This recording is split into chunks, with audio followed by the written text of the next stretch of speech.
সহজ রসায়নে তোমাদের সকলকে স্বাগত। আজকের এই ভিডিওতে আমরা অষ্টম শ্রেণীর তৃতীয় পর্যায়ক্রমিক মূল্যায়ন 2024 সালের ভূগোল বিষয়ের সিলেবাস নাম্বার বিভাজন এবং একটি নমুনা প্রশ্নপত্রের সম্পূর্ণ উত্তর সহ আলোচনা করব।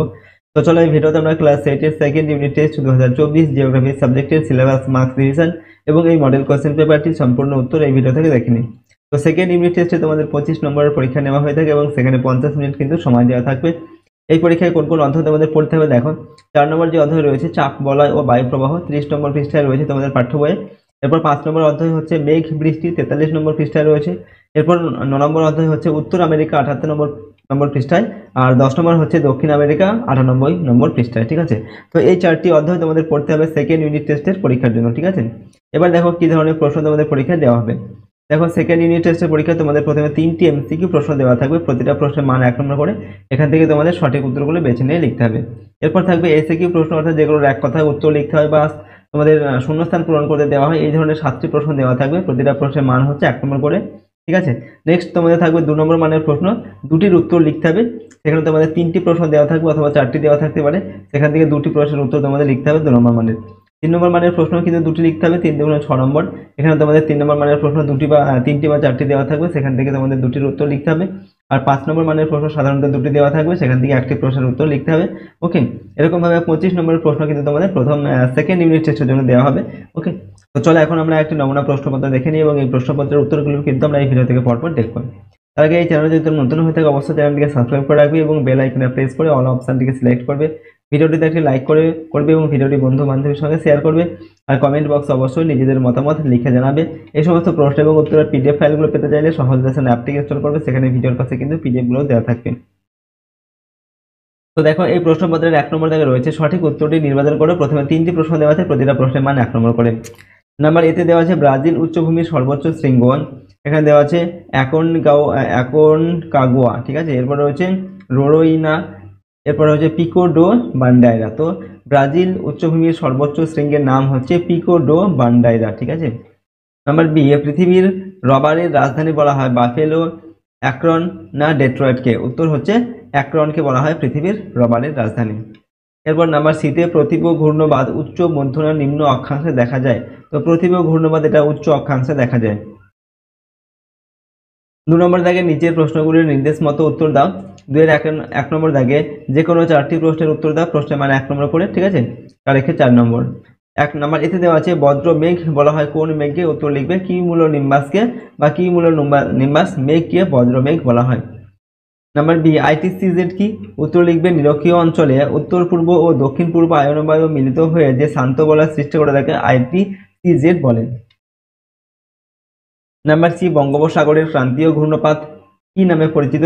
তো বঙ্গোপসাগরের ক্রান্তীয় ঘূর্ণপাত সাইক্লোন নামে পরিচিত। নাম্বার ডি পৃথিবীর কসাইখানা কাকে বলা হয়? উত্তর লিখবে শিকাগোকে পৃথিবীর কসাইখানা বলা হয়। নাম্বার ই কোন কোন নদীর মিলিত প্রবাহকে লা প্লাটা নদী বলা হয়? তো পারানা, ওকে, প্যারাগুয়ে ও উরুগুয়ে নদীর মিলিত প্রবাহকে লা প্লাটা নদী বলা হয়। নেক্সট হচ্ছে 2 এর 2 নম্বর দাগে শূন্যস্থান পূরণ করো, যেখানে 3টি করতে বলা হচ্ছে, প্রশ্নের মান 1 নম্বর করে। 3 এর 3 নম্বর দেওয়া আছে। নাম্বার এতে দেওয়া আছে ভূপৃষ্ঠের উপর বায়ুর উল্লম্ব চলাচলকে ড্যাশ বলে? তো ভূপৃষ্ঠের উপর বায়ুর উল্লম্ব চলাচলকে বলা হয় সমুদ্র বায়ু স্রোত। ঠিক আছে, নাম্বার বি ড্যাশ নদীর উপর বিশ্বের বৃহত্তম নদী উপত্যকা পরিকল্পনা গড়ে উঠেছে? তো হচ্ছে টেনিস নদীর উপর পৃথিবীর বিশ্বের বৃহত্তম নদী উপত্যকা পরিকল্পনা গড়ে উঠেছে। কার্ডিলেরা শব্দটির অর্থ হলো ড্যাশ, কার্ডিলেরা শব্দের অর্থ হচ্ছে শৃঙ্খল। পৃথিবীর উচ্চতম হ্রদ, ঠিক আছে, পৃথিবীর উচ্চতম হ্রদের নাম কি? টিটিকাকা। 3 নম্বর দেখা হচ্ছে যে কোনো 2টি প্রশ্নের উত্তর দাও, প্রশ্নের মান 2 নম্বর করে। ওকে, 2 দুগুণে 4 নম্বর। নাম্বার এতে দেওয়া আছে নিরক্ষীয় শান্ত বলয় কাকে বলে? উত্তর লিখবে নিরক্ষীয় অঞ্চল বরাবর উষ্ণ ও হালকা বায়ু সোজা উপরের দিকে উঠে যাওয়ায় এখানে বায়ুর ঊর্ধ্বমুখী স্রোত লক্ষ্য করা যায়। ভূপৃষ্ঠের সমান্তরালে কোনো বায়ু প্রবাহিত হয় না, ফলে এখানে বায়ুর কোনো চলাফেরা বোঝা যায় না, শান্ত ভাব বিরাজ করে, তাই একে নিরক্ষীয় শান্ত বলয় বলা হয়। ঠিক আছে, নিরক্ষীয় শান্ত, আর একে নিরক্ষীয় শান্ত বলয় অঞ্চল বলা হয়। ওকে, এরপর হচ্ছে নাম্বার বি ঘূর্ণবাদের চোখ কাকে বলে? উত্তর লিখবে শক্তিশালী ঘূর্ণবাদের কেন্দ্রে এক গতিহীন শান্ত প্রায় মেঘশূন্য অবস্থা বিরাজ করে, একে ঘূর্ণবাদের চোখ বলে। নাম্বার সি উত্তর আমেরিকা মহাদেশের অবস্থান লেখো। তো উত্তর আমেরিকা মহাদেশের উত্তরে উত্তর সাগর, পূর্বে আটলান্টিক মহাসাগর, দক্ষিণ ও পশ্চিমে প্রশান্ত মহাসাগর এবং দক্ষিণ পূর্বে দক্ষিণ আমেরিকা ও ক্যারিবিয়ান সাগর দ্বারা পরিবেষ্টিত। নাম্বার ডি ফার শিল্প কি? উত্তর হচ্ছে দীর্ঘ লোমযুক্ত পশুর চামড়া থেকে শীতের পোশাক তৈরির শিল্পকে ফার শিল্প বলে।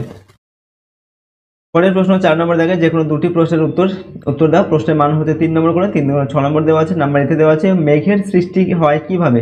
উত্তর লিখবে পৃথিবীর যে সমস্ত অঞ্চলের জলভাগ এর পরিমাণ বেশি ও সূর্য লম্বভাবে কিরণ দেয় সেই সমস্ত অঞ্চলে সূর্যের প্রখর তাপে প্রচুর পরিমাণ জলীয় বাষ্প বায়ুতে গিয়ে মেশে ওই জলীয় বাষ্পপূর্ণ বায়ু হালকা হয়ে সোজা উপরে উঠে শীতলতার সংস্পর্শে এসে ঘনীভূত হয়ে মেঘে পরিণত হয়।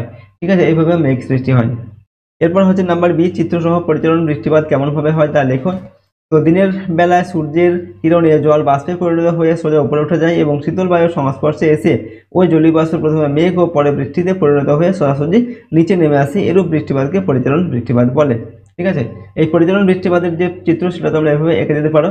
ঠিক আছে, প্রথমে কি হয়, দিনের বেলা সূর্য সমুদ্রের যে বায়ু সেটা হয় উত্তপ্ত হয়ে উপর দিকে উঠে যায় জলীয় বাষ্প আকারে এবং উপরে গিয়ে ঘনীভূত হয়ে মেঘ সৃষ্টি হয় এবং মেঘ থেকে বৃষ্টিরূপে পৃথিবীতে ঝরে পড়ে। এটাই হচ্ছে পরিচালন বৃষ্টি। ঠিক আছে, এরপর নাম্বার সি আমাজন নদীর মোহনায় বদ্বীপ গড়ে না ওঠার 3টি কারণ লেখুন। তো 1 নম্বর কারণ হচ্ছে আমাজন নদীর মোহনায় সমুদ্রের গভীরতা অনেক বেশি। 2 নম্বর কারণ হচ্ছে মোহনায় প্রবল সমুদ্র স্রোত বর্তমান, দক্ষিণ নিরক্ষীয় স্রোত যেটা। নাম্বার 3 হচ্ছে আমাজন নদী প্রবল বেগে প্রচুর জলরাশি নিয়ে সমুদ্রে পতিত হয়। তাই আমাজন নদীর মোহনায় বদ্বীপ গঠন হয়নি। পরের প্রশ্ন 5 নম্বর দেখেন যে কোনো একটি প্রশ্নের উত্তর দাও। প্রশ্নের মান 5 নম্বর। নাম্বার এতে দেওয়া আছে নিয়ত বায়ু প্রবাহকে শ্রেণীবিভাগ করে যে কোনো একটি বায়ু প্রবাহ সম্পর্কে আলোচনা করো। তো নিয়ত বায়ু প্রবাহ প্রধানত 3 প্রকার। ঠিক আছে, যেমন 1 নম্বর হচ্ছে আয়ন বায়ু, পশ্চিমা বায়ু আর হচ্ছে মেরু বায়ু। এবার এখান থেকে যে কোনো একটি বায়ু সম্পর্কে আমাদের আলোচনা করতে হবে। তো আমরা আয়ন বায়ু সম্পর্কে লিখছি। প্রথমে লিখছি উত্তর পূর্ব আয়ন বায়ু। উত্তর গোলার্ধে উপক্রান্তীয় উচ্চচাপ অঞ্চল থেকে আয়ন বায়ু নিরক্ষীয় নিম্নচাপ অঞ্চলের দিকে ছুটে যাওয়ার সময় ফ্যারাডের সূত্রানুসারে একটু ডান দিকে বেঁকে যায়, এর নাম উত্তর পূর্ব আয়ন বায়ু। এরপর হচ্ছে দক্ষিণ পূর্ব আয়ন বায়ু। দক্ষিণ গোলার্ধে উপক্রান্তীয় উচ্চচাপ বলা থেকে যে বায়ু নিরক্ষীয় নিম্নচাপ বলার দিকে প্রবাহিত হয় সেটিও ফ্যারাডের সূত্রানুসারে একটু বাম দিকে বেঁকে যায়, এই বায়ু প্রবাহের নাম দক্ষিণ পূর্ব আয়ন বায়ু। ঠিক আছে, এভাবে আমরা আয়ন বায়ু সম্পর্কে লিখলাম। নাম্বার বি উত্তর আমেরিকা মহাদেশের পশ্চিমের পার্বত্য অঞ্চলের ভূ প্রাকৃতিক বৈশিষ্ট্যের বিবরণ দাও। তো আমরা উত্তর লিখছি উত্তর আমেরিকা মহাদেশের পশ্চিমের পার্বত্য অঞ্চল। এই অঞ্চলটি উত্তর আমেরিকা মহাদেশের পশ্চিম প্রান্তে প্রশান্ত মহাসাগরের উপকূল বরাবর উত্তরে বেরিং প্রণালী থেকে শুরু করে দক্ষিণে পানামা খাল পর্যন্ত বিস্তৃত। প্রশান্ত মহাসাগরীয় পাত ও উত্তর আমেরিকা মহাসাগরীয় পাতের অভিসারী সীমানা বরাবর এই সংঘর্ষের ফলে এই নবীন ভঙ্গিল পর্বতের সৃষ্টি হয়েছে। এখানকার প্রধান পর্বত শ্রেণীগুলি হলো কোস্ট রেঞ্জ, আলাস্কা রেঞ্জ ও ব্রুকস রেঞ্জ।